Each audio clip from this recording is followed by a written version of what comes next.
And we will now have a discussion on the Northwest Missouri Regional Road Safety Assessment Program. And I'm going to ask Drew and also Chief Basher to come up and talk about these, because both of these have to do with the issue here, both the safety and the construction of the intersection. Go ahead. Yeah, good evening. Just a quick background. The roadway safety assessment is something that the TAC committee does. The TAC committee stands for the Transportation Advisory Committee to our local MoDOT district.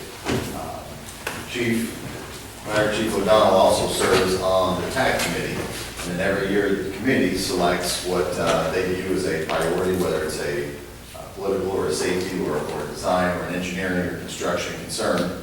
The group, we get all the local agencies, local police forces, fire departments, ambulance, engineers, public works directors together. We go out and do a site visit. So this year we recommended McElwain Drive.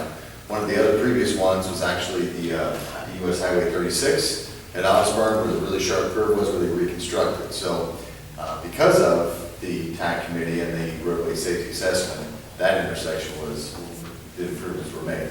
The goal is to look forward kind of the lower, easier stuff that we can do to make a big impact until a long-term permanent solution is discovered. So we did McElwain Drive this year, and just wanted to give you guys the council report, because I know to our citizens, to the council, to us, that McElwain U.S. 36, a permanent solution out there, is important. And in the report there are a couple recommendations. And I believe some of those recommendations are things that I have heard our city council say here before and request. So MoDOT does have that now. Some of them are like painting the islands out there. I know that's been brought up and passed. Additional flashers, the solar light that has the flash on it. So, and Chief Basher, he could talk more on the statistical and the accidents and side. I don't know if you want to add anything with the report on that. I went back and looked at our accidents there for the past 2 years. This year, in 2019 so far, we've had 4 non-injury accidents and 3 injury accidents in that intersection. And then in 2018, for the entire year, we had 4 injury accidents and 2 non-injury accidents. When the state went through and looked at the statistics through other intersections, this intersection was extremely low. It was not, it didn't meet their high threshold.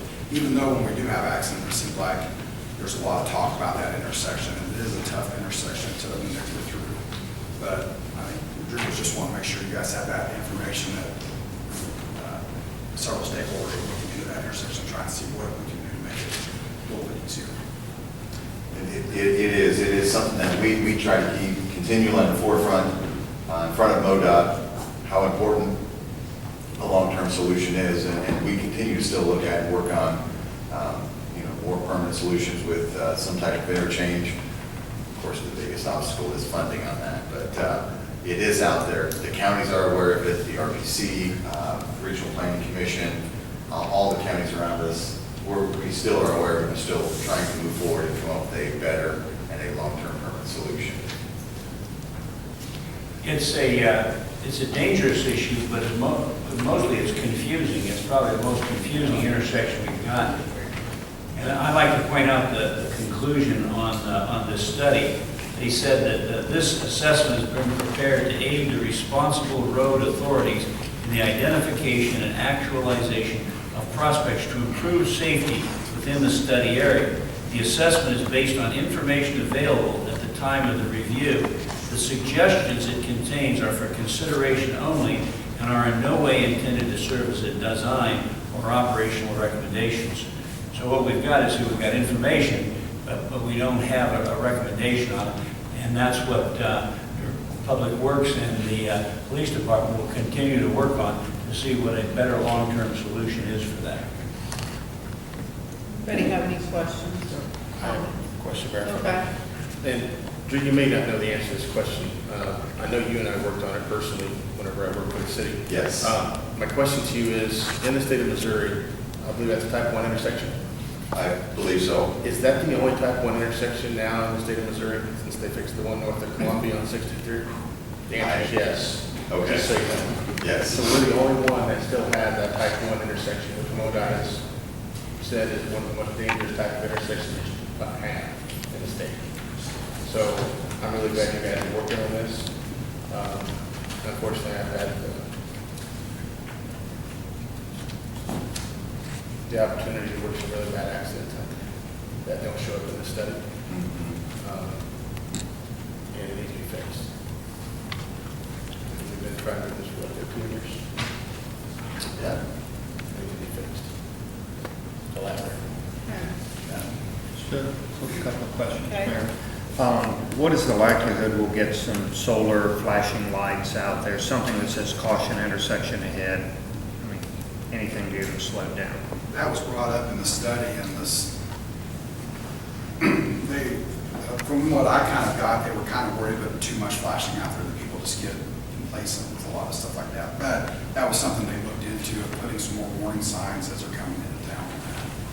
But I don't know where they are, where they're at on that. I know one intersection that we talked about over there, 36 and 35, and I'm moving off to another intersection, they did finally move the signs and let people know that there's stoplights ahead. So they just did that. And we brought that up on this part here too, that we were both talking about. And have we made any plans or progress towards maybe, there's a hill out there that would seem to be a natural place to put an overpass that could service both Ensign Trace and Reservoir Road. Have we gone ahead and acquired right of way, or is that something we should be talking about or working with MoDOT on? Or? No, we have had preliminary discussions with MoDOT on a future collector arterial type road on the west side of town. We don't necessarily know if it would be an overpass or an underpass, but we are looking at some type of interchange. We continue to progress with looking at what would be the roadway alignment of that western arterial road. So I think we're getting closer to be able to bring something back to City Council and start to acquire or look at what would be the right of way out there on that western road. But having said that, those are long-term, expensive issues that we need to work on. I will go back and take a look at some short-term, low-cost improvements that we can put out there to try and help it. Surely there's something with signs or lights or something we can do some improvements rather than just saying it's a long-term fix. Mayor, if I may, I want to follow up on what Councilman Clark asked about where we talked about the flashing lights. And I want to go back to Drew, because Drew and I actually asked this very same question. And do you remember what we were told? We can do it if we want to pay for it and maintain it. Yep. They didn't want to put two, if we wanted to buy one for the other side of the road, we can pay for it and maintain it. And I think they were very, very pricey for the solar light to meet MoDOT standards. I mean, there are solar They're pretty expensive, power flashers out there to meet their standard. but we approached it. Well, and I appreciate that. Do you know what they run, just ballpark? This has been, what, 10 years ago or more? I don't know what they run now. Do you? I would hate to guess. I would too. I don't. Multiple $1,000s each for each sign, If I remember right, they were between 4,000 and 8,000 last time per sign. per sign. That was at least 10 years ago, at least. Probably somewhere around that time frame. yes. Maybe longer. Well, if an opportunity surfaces and you see what they would cost, maybe you can let us know. And we do, and we absolutely will. We saw this, Fire Chief O'Donnell, he continues to push and work for us on the other intersection that Chief Basher mentioned. But we saw this as an opportunity to shed some light again on McElwain, make sure it stays in the forefront and it stays in MoDOT's top priority list too, as well as ours. So we were glad as TAC members and as a local city Cameron staff that we had the opportunity to get out there and do the roadway safety assessment with MoCan, our Regional Planning Commission, and as the Transportation Advisory Committee for MoDOT. And I would guess Councilman Sloan and Chief O'Donnell and Chief Passion probably know. I'm going to guess most of those wrecks have occurred on the eastbound lane. So I don't know if that's right. It's just me speculating. I'm wondering if just one flashing there would improve the situation. It may be a little bit more, but they're on the westbound too. Yes, I guess.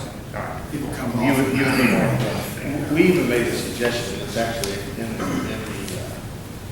the safety assessment programs about having a sensor that there's no lights on as long as there's no traffic approaching the intersection. And then the lights flash around the sign when the traffic's approaching the intersection. So in other words, they don't become complacent, kind of like the outdoor storm warning sirens issue we had here several years ago.